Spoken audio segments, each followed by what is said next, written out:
First page நேயர்களுக்கு வணக்கம். இன்றைக்கு நம்முடைய அரங்கத்திற்கு வந்திருக்கும் மூத்த பத்திரிகையாளர் மோசஸ் அவர்களை அன்போடு வரவேற்போம். வணக்கம் சார். 2026 சட்டமன்ற தேர்தல் அதிரடி காட்டிட்டு இருக்கிறாங்க. சூறாவளி சுற்றுப்பயணமா, சூறாவளி கூட்டணி பேச்சுவார்த்தையா, இல்லை கூட்டணி கட்சிகளை பலப்படுத்துறதுல பல்வேறு மூத்த தலைவர்கள்லாம் முயற்சி பண்றாங்க. இந்த தருணத்துல அதிமுக தொண்டர்கள் எடப்பாடி மீது கடும் கோபத்தில் இருக்கிறாங்க. காரணம் என்ன அப்படின்னா, நம்ம ஏற்கனவே இருந்த மாதிரி இருந்திருந்தா நமக்கு செல்வாக்கு இருந்திருக்கும். இன்னைக்கு நம்ம நிலைமையே தடுமாற்றமா இருக்குது அப்படின்னு ஒரு பக்கம் அதிமுக தொண்டர்கள் கடும் கோபத்தில் இருக்கிறாங்க. கூட்டணி நிலைப்பாடு தடுமாற்றத்தில் இருக்கு. தொகுதி பங்கீட்டில் அதிமுக இன்னும் இழுபறியில் இருக்கு. அதற்கு காரணம் ஒரு முக்கிய புதிய கட்சிக்குள்ள கொண்டு வரணும், கூட்டணிக்குள்ள கொண்டு வரணுங்கிறது தான். எப்படி பாக்குறீங்க? எடப்பாடி பழனிசாமிக்கு இது தலைவலி, சிக்கல், நெருக்கடி எப்படி வேணா சொல்லலாம். அதுல இருந்து எப்படி எடப்பாடி மேல போகிறார்? தொண்டர்கள் என்ன நினைக்கிறாங்க எடப்பாடி? அதிமுக பொறுத்த வரைக்கும் எடப்பாடியார் வந்து அந்த பழைய ஒரு 5 ஆண்டு ஓட்டுறது பெரிய விஷயம். அது ஒரு திறமை வேணும். உண்மையிலே அது வந்து பாராட்ட விஷயம். ஆனால் அதையே நம்ம கண்டினியூ பண்ணலாம் அப்படின்னும் போது அப்போதான் சிக்கல் வருது. அது உண்மையான தலைவருக்கான அடகு வந்து அப்போ தான் வெளிப்படும். என்ன ஆச்சுன்னா, இவருக்கு இப்போ இருக்கிற தொண்டர்களை பொறுத்த வரைக்கும் பாரம்பரியமானது. அதிமுக பொறுத்த வரைக்கும் நேற்று தொடர்ந்து முந்தினது அப்படி கிடையாது. ஒரு பாரம்பரியம் காலத்திலிருந்து ஜெயலலிதா அவர்கள், அதுக்குன்னு ஒரு மதிப்பு, தொண்டர்கள், ரசிகர்கள், எம்ஜிஆருக்கான ரசிகர்கள் பல ஆண்டுகள் பல மூத்தவர்களாக இருக்கிறாங்க. ரொம்ப வயசானவங்க முதல் இருக்கிறாங்க. இப்போ தான் தெரியாது என்னன்னு, அது நோக்கம் தெரியாது, எம்ஜிஆரை பற்றி தெரியாது, ஜெயலலிதா பற்றி தெரியாது, கட்சி பற்றி தெரியாதுக்கான வாய்ப்பு கிடையாது. ஸோ அந்த விசுவாசிகள் ஒன்று இருக்கிறாங்க. பாரம்பரியம் இருக்கு, ஒரு நோக்கம் இருக்கு, எம்ஜிஆர் தொடர்ந்து ஒரு நோக்கம் இருக்கு, ஜெயலலிதா நடத்துகிற ஒரு நோக்கம் இருக்கு, அப்படி நடத்துகிற தொண்டர்கள் அதிகமானவங்க. ஸோ இப்போ அவங்கெல்லாம் என்னன்னா, கட்சி உடையக்கூடாது என்பதற்காக ஆறுதல் பண்ணுதாங்க. இத்தனை வருஷம் வந்து தொண்டர்கள் வந்து பிரியாத காரணம் என்னன்னா, இன்னும் எடப்பாடி பின்னாடி அவர் யோசிக்கிறாரு, நம்முடைய திறமையான ஒரு அரசியல் பயணத்தினால தான் தொண்டர்கள் இருக்கிறாங்கன்றது தப்பு. அவர் அப்படி நினைக்கிறது தவறு. ஏன்னா அவர்கள் என்ன நினைக்கிறாங்க, ஏடிஎம் உடையக்கூடாது. அதுதான் அந்த நாள் தான் இன்னைக்கு வந்து அதிமுக நிலைப்படாது. அது எடப்பாடி திறமையே என்று சொன்னா அது கிடையாது, 100% கிடையாது. ஏன்னா இன்னைக்கு வந்து அதுதான் பொறுத்து கொண்டு பன்னீர்செல்வம் போனது. ரொம்ப பொறுமை காத்துட்டாரு. ஆமா, அது ஒரு கதை. தொண்டர்களை பொறுத்த வரைக்கும் பாத்தீங்கன்னா அந்த மாதிரி எப்படி என்னடா நம்ம போயிட்டோம்னா உடையமா. அது இல்லாத சட்டமன்ற உறுப்பினர்களும் சரி, நடத்துனர்களும் சரி, மாவட்ட செயலாளர்கள்லாம் வந்து இது உடைஞ்சிச்சுன்னா நம்ம எப்படி மாவட்ட செயலர் ஆக முடியும்? எப்படி நிலைமை இவர் போயிட்டாருன்னா கட்சியிலிடம் எப்படி போட முடியும்? வேற யாரும் தலைமை கொண்டு வர்றது? இப்ப இருக்கிறது அப்படியே ஓட்டினா நம்ம இருப்போம். இப்போ இவர் எடப்பாடியை டிஸ்டர்ப் பண்ணா எல்லா மாவட்ட செயலாளரும் உடையும். சோ பல பிரச்சனைகள் வரும். சோ எதுக்கு அப்படியே விட்டுலாம்னு சொல்லி தொண்டர்களும் வந்து தொண்டருடைய நல்ல எண்ணங்கள்னா இன்னைக்கு வந்து எடப்பாடியுடைய செல்வாக்கையும் தக்க வைத்து சொல்லலாம். மற்றபடி அவருடைய திறமை என்று சொல்ல முடியாது, அவர் வழிநடத்தி சொல்ல முடியாது. பாவம் ஜெயலலிதா அவர்கள் எம்ஜிஆர் மீது பற்றினாலதான் இன்னைக்கும் தொண்டருடைய ஒரே காரணத்தினால தான் இன்னைக்கு ஏடிஎம் இருக்கு. உடையக்கூடாது. இப்ப நீ சொல்ற மாதிரி எடப்பாடி பழனிசாமி கூட இருக்கக்கூடிய மூத்த நிர்வாகிகள் எடப்பாடியை நம்புறாங்க. தொண்டர்கள் நம்புறாங்களா இல்லையா எடப்பாடியை? அதான் சொல்றேன், தொண்டர்கள் வந்து நம்பிக்கை வந்து இருந்துச்சு. ஆனா இப்ப இவருடைய செயல்பாடுகள் அதான் சொல்றேன். ஜெயலலிதா பார்த்தவங்க, ஜெயலலிதா அவர்கள் வந்து பிஜேபி கூட ஒட்டுறவங்க தொண்டவங்க எதுவுமே எதுவுமே இல்லைன்னு சொன்னவங்க. ஒரு தனி அட்மினிஸ்ட்ரேஷன் அவங்க கிட்ட வந்தாங்க எல்லாருமே. கட்சினா நீ வா, நான் உனக்கு பங்கிடுறேன் சொல்லிட்டு கையில இப்படி போட்டு வந்தாங்க எல்லாருக்கும். இவ்வளவு தொகுதியா இதை வச்சுக்கோ, இதை இப்படி வச்சுக்கோ. அது யாருக்கு எதிர்பார்க்க முடியும்? அவன் பால்காரனா இருக்கலாம், என்ன இருக்கலாம், ஏழைப்பட்டவங்க இருக்கலாம், பணக்காரனா, யாருக்கு அதிர்ஷ்டம்னு சொல்ல முடியாது. அவங்க அந்த மாதிரி ஒரு நிலைப்பாட்டை வைத்து இவன் கொடுக்கணும், அவன் கொடுக்கணும்னு சொல்லிட்டு ஒரு அட்மினிஸ்ட்ரேஷன் அவன் மாதிரி அடிச்சுட்டு ஆடல் ஒரு திறமைசாலி. ஸோ அதுல வளர்ந்து விட்டோம்னா எடப்பாடியை பொறுத்த வரைக்கும் அதை மெயின்டைன் பண்ணாரு. சில நேரத்தில் அவருடைய சுயநலத்துக்காக, தன்னுடைய காரியத்துக்காக இப்போ வந்து எழுந்து கொண்டு இருந்தார். அது வந்து இன்னைக்கு இவரு போறாரு, இன்னைக்கு டெல்லி போறாரு, பஞ்சாப் பாக்குறாரு, பிஜேபி கிட்ட போயிட்டு ஐயா எனக்கு எத்தனை கொடுப்பீங்க, இது வரைக்கும் தெரியாது. என்ன கூட்டு ஐயா எத்தனை கேட்பீங்க கேளுங்க, தெரியாது. சொல்லலாம் வாய் முன்னாடி நான் 50 கேப்ப பண்ணிக்கும், நான் 234 தொகுதி கேட்கணும்னு சொன்னா 200 தொகுதி கொடுக்க சொன்னாரு. ஆனா அங்க போய் அமித்ஷா கிட்ட போயிட்டு ஐயா தங்கள் எத்தனை கொடுக்கிறீரோ அத்தனை நல்லது ஏற்றுக்கொள்கிறேன் ஐயாட்டு வரக்கூடிய சூழ்நிலை. ஸோ நம்ம போயிட்டோம்ல, நான் வர்றது வேற, நான் வந்தேன்னா நீ வான்றதுக்கும் நான் போறதுக்கு வித்தியாசம் இருக்கு இல்லையா? ஆமா. ஸோ அது மாதிரி மரியாதையை வந்து ஏடிஎம்க்கூடிய மரியாதையை தரம் தாழ்த்தி ஒரு நிலை இப்பொழுது அது ரொம்ப கஷ்டமாகவும் இருக்கு. அதை வந்து தொண்டர்கள் வந்து நிறைய பேர் ஏற்றுக்கல. மனசுல குமுறிட்டு இருக்கிறாங்க. ஆனாலும் இது உடையக்கூடாது. இல்ல சார், நீங்க சொல்ற மாதிரி கடந்த 4.5 ஆண்டுகள் முதல்வராக இருந்த எடப்பாடி பழனிசாமி அவர்கிட்ட ஒரு ஆளுமை இருக்கு, அதனாலதான் அவ்வளவு நாள் நீடிச்சாருன்ற ஒரு கருத்து இருக்கு. இன்னொரு பக்கம் எடப்பாடி கிட்ட ஆளுமை இருக்கா, சாணக்கியத்தனம் இருக்கா, என்னதான் இருக்கு அவர்கிட்ட? அவருக்கு சுயநலம் இருக்குது, அதனால தெரியும். அப்படி ஒண்ணு ஆமா, இருக்கா? சுயநலம் இருக்குதுன்றது. ஏன்னா ஏன் உடையலன்னா, இப்போ சட்டமன்ற உறுப்பினர்கள் வந்து திமுகவும் எவ்வளவு போராடிச்சு வந்து சட்டமன்ற வந்து எதிர்ப்பாங்க. யாரும் எதிர்க்கல. காரணம் என்னன்னா, எதிர்த்துனா அவங்களுடைய பதவி போயிடும் இல்லைங்களா? ஓ, ஆட்சியே போயிடுவேன். அப்ப இவன் எப்படி மினிஸ்டர் ஆகும்? அதனால யாரும் எதிர்க்கிறது எல்லாருமே வந்து ஏதோ நம்முடைய இருக்கிறோம், நம்ம செலவு பண்ணிட்டோம், எல்லாம் பண்ணிட்டோம். இப்போ நம்ம வந்து முன்னாடி எம்எல்ஏவா இருந்தா தான் உனக்கு மரியாதை. இப்ப அந்த எம்எல்ஏ பதவி இருக்கணும்னா எடப்பாடி இருக்கணும். ஆமா, அப்படி ஒரு பிம்பம் வேணும்ன்றதுனால வச்சிருக்காங்க. அதனால என்ன பண்ணாங்க, நீங்க நட சொல்லு. அதுக்கேற்ற மாதிரி அவரும் வந்து எல்லாரையும் வந்து தட்டி கொடுத்து, ஏதோ ஒன்று கொடுத்து, தட்டி கொடுத்தாரு, கொடுத்து எல்லாரையும் வந்து வைத்திருந்தார். ஸோ அதனாலதான் அது உடையில தவிர மற்றபடி உள்ள இருக்கிறவங்களுக்கும் வந்து கசப்படுவது. உள்ள இருக்கிறவங்க எல்லாரும் மனதில் உடைஞ்சிருக்கிறாங்க. ஆமா, வெளிப்படையா வந்து பன்னீர்செல்வம் ஒட்டி. ஏன்னா அவரு வந்தாலும் இவரு ஆட்சிக்கு பிரச்சனை, தலைமை பண்பு. ஏன்னா ஏற்கனவே இருந்துட்டாரு. அடுத்த கட்ட தலைவர் யாரு? இல்ல ஏங்க நீங்க இந்த விஷயம் இருந்துட்டீங்க இத்தனை ஆண்டுகள் அப்படின்னு அவரு கொடுக்கலாமே அப்படின்னு சொல்றது எழும்பிடுறதுனாலதான் அந்த இடத்த கொடுக்கல. சோ அவரு வந்து அவர் தட்டினா கடைசி வரைக்கும் அது வந்து அவருடைய உறுதிப்படாது. எவ்வளவு பேர் கேட்டாங்க, ஏன்னா அவருக்கு தெரியும் சுயநலம் நான் என்ன சார்ந்தது. இல்ல சார், இந்த இடத்துல நீங்க எடப்பாடியை வந்து பாராட்டலாமா இல்ல அவரை விமர்சிக்கலாமாங்கிறது சொல்லுங்க. அதாவது அதிமுகவில் 2 பிளவுகளாக இருந்தது, 3 பிளவுகளாக இருந்தது, 4 பிளவுகளாக இருந்தது, பல்வேறு விமர்சனங்கள் இருந்தது. இன்னைக்கு அதிமுக என்டிஏ கூட்டணி இருக்கக்கூடிய டிடிவி தினகரன் வெளியே தான் இருந்தார், ஓ பன்னீர்செல்வம் வெளியே தான் இருந்தார், சசிகலா வெளியே இருந்தாங்க. இப்படி பல்வேறு கட்ட தலைவர்கள் வெளியே இருந்த போது கூட எடப்பாடியை அசைக்க முடியல. இன்னைக்கு அப்படி அசைக்க முடியாத ஒரு சூழல்னாலதான் கடுமையாக எடப்பாடி விமர்சனம் பண்ண டிடிவி கூட இன்னைக்கு எங்க இருக்கிறாரு? எடப்பாடி கிட்ட தான் இருக்கிறாரு. இன்னைக்கு கட்சியில இருந்து தவறு. அப்ப இன்னைக்கு வந்து ஓபிஎஸ் வந்து நான் கட்சி ஒன்றிணைக்கிறேன், பிரிந்திருக்கக்கூடிய தலைவர்களை சேர்த்தோம்னா மீண்டும் பழையபடி வலிமையான அம்மா ஆட்சி கொடுக்கலாம் அப்படின்னு ஓபிஎஸ் சொல்லிக்கிட்டே இருந்தார். அதுக்கும் எடப்பாடி செவி சாய்க்கல. எவ்வளவு முட்டி மோதி ஓபிஎஸ் பார்த்தாரு, இது வேலைக்கு ஆகல போல இருக்குதுன்னு சொல்லிட்டு அவர் திமுகவில் அவருடைய முன்னெடுப்பை எடுத்துட்டாரு. சசிகலா அவர்கள் புதிய கட்சி தொடங்கிட்டாங்க. இந்த பக்கம் பார்த்தீங்கன்னாக்கா செங்கோட்டையன் மூத்த தலைவர் இருந்தார், அவரும் எடப்பாடி மீது கடுமையான அதிருப்தியில தாவேக்கால போயிட்டாங்க. இப்ப இங்க என்ன கேள்வினா, பிளவுகள் இருந்தது இல்லையா, 2, 3, 4 பிளவுகளாக இருந்தது. இப்ப பிளவே இல்ல. அப்ப எடப்பாடிக்கு இது பலம் தானே? எடப்பாடிக்கு பலம் தாங்க. என்ன சொல்றேன், எடப்பாடியை பொறுத்த வரைக்கும் அவரை பாராட்ட வேண்டிய விஷயம். அவரை பொறுத்த வரைக்கும் அவரை பாராட்ட வேண்டும். அவரு வலுவானவர் தான். ஆனா கட்சி வலுவானது கிடையாது. கட்சி சொன்னீங்கன்னா எத்தனை இழப்பு அந்த கட்சிக்கு பலம் இழந்திருக்கிறாங்க. கண்டிப்பா நீங்க வந்து ரெண்டு தரப்புல நீங்க பலவீனம் சொல்லலாம். ஒண்ணு கட்சிக்குள்ள இருந்தவங்களே கொஞ்சம் பேர் போயிட்டாங்கன்னு ஒண்ணு சொல்லலாம், இருந்தவங்களே போயிட்டாங்க. ரெண்டாவது பாத்தீங்கன்னா பிஜேபிக்கும் நீ வந்து கொடுக்கும்போது ஒரு பங்கு போடும்போது, ஒரு தோசையில நான் ஒரு தோசை வச்சிருக்கிறேன், நான் சாப்பிட்டே இருக்கிறேன், நீ கை வைக்கிறீங்க, அப்ப தோசை குறையுமா குறையாது? அதுதான். இப்போ வந்து அவங்ககிட்ட வந்து நான் எத்துக்குப்பான குறையாத, நான் சாப்பிட்ற ஒரு தோசை நீங்க எடுத்துக்கன்னு சொல்லும் போது நீங்க அதை எடுக்கிறீங்க, எடுக்கும்போது குறையும். இல்ல நான் கேட்காத முன்னே நீங்க எடுக்கிறீங்க, சொல்லவே இல்லை எடுங்கன்னு கூட சொல்ல எடுக்கிறீங்க அப்புறம். சோ இது வந்து கட்சிக்கான ஒரு பாதிப்பை தவிர எடப்பாடிக்கான பாதிப்பு கிடையாது. இந்த விஷயத்துல அவரை பொறுத்த வரைக்கும் அவர் சுயநலமா இருப்பது அவரை பாராட்ட வேண்டும். எடப்பாடி சேர்க்காத இருந்தது அந்த விஷயத்துல அவர் பாராட்ட வேண்டும் கண்டிப்பா. இப்ப அது ஆனா அப்படி பார்த்தாலும் இன்னைக்கு தொண்டர்கள் கடுமையான கோபத்தில் இருக்காங்க, எடப்பாடி மீது அதிருப்தியில் இருக்கிறாங்க.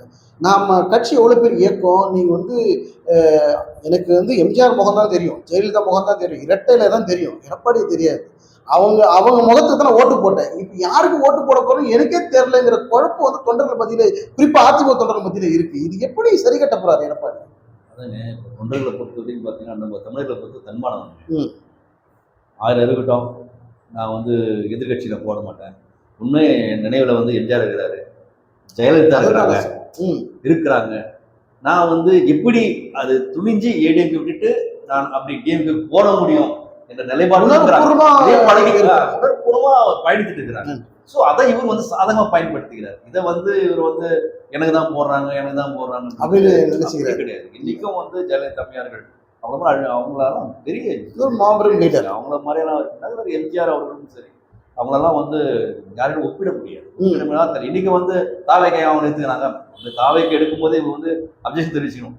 சொல்ல போனா சொல்லி இருக்கணும். ஆமா, ஏன்னா இவங்க நம்ம 2 பேரும் கூட்டணி அதுதான் இருந்தாங்க. முன்னாடி ஆரம்பத்துல 2-3 மாதங்களுக்கு முன்பு தாவேக்கா தான் கூட்டணின்ற ஒரு அந்த ஒரு நிலை அப்படிதான் இருந்தது. அவங்க என்ன பண்ணாங்க, எம்ஜிஆர் எடுத்து வச்சுக்கினாரு, எல்லாம் விட்டா ஜெயலலிதா கூட எடுத்திருப்பாங்க. அந்த உண்மையை அவர் கொண்டாட ஆரம்பிச்சிட்டாங்க. அப்படின்னும் போது என்கிட்ட தலைவர் அவர் நீ எப்படி எடுக்கலாம் அப்படின்றது அது ஒரு தனி ட்ராக். அது வேற. இது வந்து தொண்டர்களை பொறுத்த வரைக்கும் தொண்டர்கள் வந்து பொறுத்த வரைக்கும் ஏடிஎம்கேல கொஞ்சம் அதிருப்தி தான் இருக்கிறாரு. இருக்கக்கூடிய மாவட்ட செயலாளர் தமிழ்நாடு முழுக்க இருக்கக்கூடிய அதிமுகனுடைய மாவட்ட செயலாளர்களுக்கு ஒரு அதிருப்தி தான். இந்த முறை நமக்கு சீட்டு கிடைக்குமா, நம்ம தொகுதியில கிடைக்குமா உழைச்சாங்க. இப்போ 5 வருஷமா திமுக ஆட்சியினால இவங்க ஆனாலும் அடுத்த முறை நம்ம பெறணும், அடுத்த முறை எப்படி நம்ம வலுவடைவோன்ற நம்பிக்கையில தான் இவ்வளவு உழைச்சாங்க. உழைச்ச பிறகு இப்ப எனக்கு சீட் கிடைக்கலன்னா என்ன கொடுக்கணும், மற்றவங்க தாராவார்த்தை உட்காந்து அப்புறம் எனக்கு என்ன. இப்ப என்டிஏ கூட்டணியில அதாவது பாஜக அதிமுக இருக்கிற போது இப்ப பாஜக தொண்டர்கள் இருக்காங்க இல்லையா, அந்த பாஜக தொண்டர்களுக்கு இது ஒரு வரப்பிரசாதம். கண்டிப்பா சம ஜாலியா இல்லையா, நமக்கு ஒரு பெரிய இடம் கிடைச்சிருக்கா அந்த தொண்டர்கள் கண்டிப்பா இப்ப நினைச்சு பாக்க. நீங்க பாத்தீங்கன்னா 1, 2, 3 அப்படி இருக்கும் பிஜேபியில எம்எல்ஏ பெருசா இல்ல. ஆனா இப்ப வந்துச்சுன்னா கண்டிப்பா ஒரு 10 தொகுதி எடுக்கும். 10 தொகுதிக்கு மேல எடுப்பாங்க. கண்டிப்பா எடுப்பாங்க. அதனால எல்லா இடத்துலயும் வந்து அமைச்சராக ஆக போறாங்களே, பாஜகவுல அமைச்சராக ஆக போறாங்க. எம்எல்ஏ மட்டும் இல்ல, அமைச்சராக போறாங்க. ஜெயித்தார்கள் அமைச்சர்களாக வாய்ப்பு இருக்கு. ஸோ வந்து இவங்களுக்கு வந்து அந்த ஒரு இழப்பு வந்து இவங்களுக்கு தொண்டர்களும் மத்தியில வந்து உற்சாகம் பெற்றிருக்கான்னு சொல்லலாம். இல்ல பாஜகவோட முன்னாள் மாநில தலைவர் அண்ணாமலை இருக்கும்போது பாஜக தமிழ்நாட்டுல வேகமா வளர்ந்தது. தொண்டர்கள் மத்தியில, இளைஞர்கள் மத்தியில, குறிப்பா பெண்கள் மத்தியில பாஜக வந்து வளர்ந்துட்டு இருக்கு. அதுக்கு முக்கிய காரணம் அண்ணாமலைன்னு சொன்னாங்க. அது நிதர்சனமான உண்மையா கூட இருக்கும். ஆனால் இன்னைக்கு பாஜகவுடைய மாநில தலைவர் நயினார் வந்த பிறகு பாஜகவை சரியா கட்டமைக்கலைங்கிற ஒரு நயினாருக்குமே அண்ணாமலைக்குமே கருத்து மோதல் இருக்கு கட்சிக்குள்ள. ஆனால் இங்க கூட்டணி நிலைப்பாடுன்னும் போது ஒத்து போயிடுறாங்க அவங்க. அது வெளிக்காட்டல. எடப்பாடியும் அண்ணாமலையும் சரி, நயினாரும் சரி. ஆனால் அதிமுக அப்படி இல்லையே. நம்ம அண்ணாமலை வந்து அவர் உழைச்சி ஓகே இருக்கலாம். ஆனா அரசியலை பொறுத்த வரைக்கும் இந்த கூட்டணியை அமைத்து கொடுத்த ஒருவரோட அதற்கு ஒரு அதாவது முதல் புள்ளியை வச்சு ஆமா அது தொடர்ந்து அண்ணாமலை தானே. ஆமா முதல் அவருதான் வச்சாரு. முதல் புள்ளி வச்சுதான் அவருதான். நாகேந்திரன் வந்து பாத்தீங்கன்னா அவர் வந்த பிறகு இந்த கூட்டணி ஒரு அமைந்து. ஸோ அவர் வந்த பிறகு கூட இது வந்து வலுவாயிருக்குன்னு சொல்லலாம். இல்லை அப்படி எடுத்துக்க முடியாது. அண்ணாமலையை தூக்குறதுனால தான் கூட்டணி அமைவதற்கு வாய்ப்பு உருவாச்சு. அண்ணாமலை இருக்கிற வரைக்கும் எடப்பாடி ஒத்துக்கலையே. அண்ணாமலை கரெக்ட். அவர் வழிபாடு இருக்கிற வரைக்கும் நான் வரமாட்டேன்னா எடப்பாடி ஒத்துக்குவாரு. இந்த ஒரு இதுக்காக கூட சொல்லியிருப்பாரு அண்ணாமலை ஒதுக்கி வைங்க, அப்பதான் அவங்க வந்து இது ஒரு அவர் வந்து கொடுப்பாரு. அப்ப உங்களுக்கு ஒரு பெருந்தன்மையா கூட அவரு நான் இப்ப வாரணி வேற ஒருத்தர் போடுங்க, அப்ப வேணா ஒரு கூட்டணி வலுவான கூட்டணி அமையும்னு சொல்லிட்டு கூட ஒரு பெருந்தன்மை. இல்ல இன்னைக்கு திருச்சி மாநாட்டுல, மதுரை மாநாட்டுல, பாஜக மாநாட்டுல எடப்பாடி பத்தி அண்ணாமலை புகழ்ந்து தானே பேசுறாரு. இப்போ புகழ்ந்து பேசுறாரு, வரவேற்று பேசுறாரு. முதல்வர் அண்ணன் எடப்பாடி அவர்கள் தான் வேற வழி பேடி கையை நின்று அபிஷேக் கையை அப்படின்னு சொல்றாரு. ஆனா என்னதான் இருந்தாலும் நீங்க ஒரு விஷயம் நீங்க மேடையில கவனிக்கணும். முன்னாள் பாஜக மாநில தலைவர்களுக்கு முன்வரிசையில அமித்ஷாவோ மோடி இருக்கிற முன்வரிசையில இடம் முன்னாள் மாநில தலைவர்கள் இருக்காது, 2ஆம் வரிசையில் இருப்பாங்க. ஆனா இப்ப திருச்சியில நடந்த மாநாட்டை பாருங்க, மோடி அவர்கள் இருக்கிறாங்க, பக்கத்துல எடப்பாடி இருக்காங்க, பக்கத்துல அண்ணாமலை இருக்கிறாங்க. இல்ல அண்ணாமலை மவுஸ் இருக்கு. சோ அண்ணாமலைக்கு உழைப்பு இருக்குது. டெல்லி தலைமையிலே ஒரு மிகப்பெரிய வரவேற்பு இருக்கு. ஸ்கிரீன்ல வந்தாவே கை தட்டுறது பாக்குறாங்களா தொண்டர்கள். வேற சொன்ன உடனே அதிர்ந்துன்ற மாதிரி ரஜினி சொல்ற மாதிரி உழைப்பு உழைப்பு தான். அண்ணாமலை வந்து நெகட்டிவ் ஒரு மாதிரி ஒரு அரசியல் ஒரு களம் இருந்தாலும் அவர் வந்து அவரோட பேச்சாற்ற தகவல்கள் அது எப்படியோ. ஆனா எல்லாத்தையும் எந்த ஒரு பிரச்சனையை வந்து லகுவா எடுத்து அதுக்கு ஏத்த மாதிரி கவுண்டர் கொடுக்குறா அவர் மாதிரி எல்லாம். பிரஸ் மீட்ல வந்து செய்தியாளர்கள் எவ்வளவு கேள்வி கேட்டாலும் சலிக்காம பதில் சொல்ற ஒரு தலைவர்னா அண்ணாமலையா இருப்பாரு. போய் ஆனா அதை சமாளிச்சு எப்படியாவது அரசியல்ல வந்து ஒரு ஜாமான். இப்ப நம்ம அதிமுக தொண்டர்கள்ல ஒரு மனக்கசப்பு, யாரா என்னடா அப்படின்னு நம்ம கட்சி போயிட்டு இருக்குன்னு வருத்தம். இந்த பாஜக தொண்டர்களுக்கு வரவேற்பு, மகிழ்ச்சி. இப்ப 3வது விஜய் வந்து என்டிஏ கூட்டணிக்கு இணைந்தால் அப்போ அவங்க கட்சி தொண்டர்கள், தாவேக தொண்டர்கள் இது எப்படி எதிர்பார்ப்பாங்க? அவங்களுக்கு எந்த மாதிரி மனநிலை இருக்கும்? அந்த தொண்டருக்கு எதுவுமே கவலை இல்லைங்க. ஏன்னா அவர் ஏஜ் பாத்தீங்கன்னா 16 வந்து ஒரு புரிதல் இல்லாத. ஏன்னா அதுக்குதான் வந்து எந்த ஒரு இடத்தையும் வந்து அவங்க வந்து பாத்தீங்கன்னா தீ மிதிக்கிறாங்க. அது ஆன்மீகம், அது ஆன்மீக சார்ந்த ஒன்று. அதில் யாருமே வந்து கட்சி எதிர்ப்பு யாராக இருந்தாலும் வெளியேற வெளியேறா உள்ளலாம் வராதுன்னு யாருமே. ஆமா அங்கேயே கொடி பூச்சி போறது அவங்களுடைய தன்மை. அதே மாதிரி இப்போ கிரிக்கெட் மேட்ச், நிரட கடற்கரை மேட்ச், அங்க வந்து கிரிக்கெட் தாவேகான்றான். சரி, விளையாட்டுலையும் சரி, அது தெரியல எதை எங்க பயன்படுத்தணும், நாகரிகம் தெரியல. அந்த ஒண்ணும் வரல. அவங்க வந்து அரசியல்படுத்தப்படல. அரசியல் என்ன தெரியல அவங்களுக்கு. சோ அவங்க இன்னசென்ட். அவங்க அந்த பிள்ளைங்க தப்பு சொல்லக்கூடாது, அவங்க அறியாத பசங்க. அவங்களுக்கு தெரியல கடமை என்ன, அரசியல் என்ன, நம்ம ஆள போறோம் என்னென்ன வேணும். ஒன்றும் இல்லை. இப்போ விஜய்க்கே வந்து எத்தனை ஐஏஎஸ் அதிகாரிகள் வந்து நம்முடைய தமிழகத்துல மண்ணுங்கிறாங்க. எதுக்கு என்ன தாசில்தார்னா கலெக்டர் எத்தனை பேர் இப்படியெல்லாம் கேட்டீங்க. அவ்வளவு கொஞ்சம் முடிப்பாரு. எவ்வளவு பேருக்கு தெரியும். நான் சொல்றேன், அமைச்சர் எத்தனை மினிஸ்டர்ஸ் இருக்கிறாங்க, மினிஸ்டர்ஸ் என்னென்ன பண்ணணும் ஏது பண்ண தெரியுமா, உள்ளே வரல. அதுக்குள்ள நான் இவ்வளவு கொடுப்பேன், இவ்வளவு பண்ணுவேன், அவ்வளவு பண்ணுவேன். அதே பார்த்தா சீமானு பார்த்தீங்கன்னா அதுலதான் பாராட்ட வேண்டிய விஷயம். அதாவது அவரு தனிச்சையா பண்றாரு, தனிமையா ஏதோ ஒரு அரசியல் என்றைக்கும் தனித்துதான் நிற்பேன் குறிக்கோளோட போறாரு. மக்களை பாத்தீங்கன்னா அவங்க நானும் பார்த்தேன், அந்த மீட்டிங் நடக்குது பிடிச்சவங்க வந்து அவங்களே வந்து சேர் அடக்கிட்டு போறாங்க. எனக்கு இல்லாத ஒரு இது. பட் புகழல, பட் இருக்கிற தன்மை ஏதோ நான் சொல்லி தராரு. தமிழுக்காக தமிழ் கலாச்சாரத்தை குறித்து சொல்லி தராரு. இந்த பக்கம் வந்து இங்க இல்லையே. அதே 15 16 வயசு இருக்கிறான், 18 வயசு அங்கே இருக்கிறான், இங்க இருக்கிறான். பட் ஏன்னா தலைவர் சரியா சொல்லி தரல. அவர் ஒவ்வொருத்தையும் சொல்றாரு, நீ ஏன்டா வரி கட்டுற, வரிக்கான காரியத்தை சொல்றாரு. ஒவ்வொருத்தையும் சொல்றாரு, பக்குவப்படுத்துறாரு. நீ ஒழுங்கா இருக்கணும், நீ நல்லா நான் வந்து சாராயத்தை ஒழிப்பேன் அப்படின்றாரு. ஏன்னா நீ குடிக்க கூடாது. இது மாதிரியான ஒரு சில வந்து சீமான் தொண்டர்கள், சீமான் தொண்டர்கள் வித்தியாசம் தான். புரிதல் இல்லாத ஒண்ணு. நான் சொன்னேன், இப்ப நீங்க சொல்றீங்க கேக்குறீங்க எப்படி அவங்க நிலைப்பாடுனா, அவங்க நிலைப்பாடு ஒண்ணுமே கிடையாது. வெற்றப்பட்டு கருதான் எல்லாத்தையும் ஓகே கைது ஆவா. யாரும் போயிட்டு வந்தாரு, அமித்ஷா செஞ்சாரு, ஒரு பேரண்ட் போடுவாங்க. அவனுக்கு தெரியாது. வித்தியாசமான பார்வையா இருக்கு. டெல்லியில போய் தலைவர் போய் அமித்ஷா சந்திச்சுட்டாரு. எதுக்கு கட்டட் போட்டா, எதுக்கு பரவ போட்டாலே இப்ப சீமானுக்கு வந்து தாவேகா பொறுத்த வரைக்கும் அதை சொன்னா ரச்சின் சம்பத் இஷ்டத்தை பேசுறாரு. அதை கேட்கறாரு, இவங்களும் பக்குவப்படுத்தணும். உண்மையிலே வந்து தாவேகானுடைய அது கொடுக்குற நிர்வாகிகள் வந்து மக்களை பக்குவப்படுத்தணும். இப்படி எல்லாம் பண்ணக்கூடாது, அது தலைவருக்கு பிடிக்காது, இதெல்லாம் சொல்லி கொடுக்கணும். அதை விட்டுட்டு இவங்கள அவர் எவ்வளவு பேசுறா அதே மாதிரி இவரு அப்படி என்னமோ இவர் தான் தலைவர் மாதிரி, அவர் தான் தலைவர் மாதிரியும் விட்டா விஜய்க்கு அறிவு இல்லைன்ற மாதிரி. சரி, தலைவர் பேசுற தலைவருடைய இது அவ்வளவுதான், நிலைப்பாட்டில் இருக்கணும். அதே பாணி நீயும் வந்து பேசுற, நீயும் அவருக்கு என்ன வித்தியாசம்? தலைவர் வந்து விஜயா ஆதவா அப்படிதான் போயிட்டு அப்படின்ற ஒரு கேள்வி வைக்கிறாங்க, சமூக வலைதளத்துல வைக்கிறாங்க. குரு சிஷன் ஆயிடாரு அந்த பேச்சு அப்படி இருக்குது. இப்ப நீங்க சொல்ற மாதிரி பார்த்தா அதிமுக தொண்டர்கள் மத்தியில ஒரு டென்ஷனு, குழப்பம். இன்னைக்கு வந்து பாத்தீங்கன்னா பாஜக தொண்டர்களுக்கு மகிழ்ச்சி வரவேற்பு. தாவேக ஒருவேளை கூட்டணி வச்சா தாவேக தொண்டர்கள் என்னன்னே தெரியாத புரியாத புதிரா அவங்க இருக்கிறாங்க. இப்ப இந்த 3 நிலைப்பாட்டுல இருக்கிற போது யாருக்கு சாதகமா போகும் அப்படின்ற போது எதிர்ப்பு வாக்குகள், அதிருப்தி வாக்குகள் எல்லாம் யாருக்கு வரும்? இப்போ திமுக இன்னைக்கு ஆளுங்கட்சியா இருக்குது, முதல்வர் மு.க. ஸ்டாலின் அவர்கள் ஆளுங்கட்சியா இருக்கிறாங்க. அவங்களுக்கு இது சவாலா இருக்குமா, இல்ல ஈஸியா வெற்றி பெறக்கூடிய வாய்ப்புகள் இருக்கா? இந்த அணி வந்து அவங்களுக்கு சாதகமா இருக்குமா? இல்லைங்க, அதுதானே. இப்போ களம் என்பது பாத்தீங்கன்னா பொதுப்படையான மக்களுடைய எண்ணங்கள் என்னன்னு தெரியாது. ஈஸியா ஜெயிக்கிறோம்னு சொல்லுவோம், பார்த்தா அங்க தூக்குறாங்க.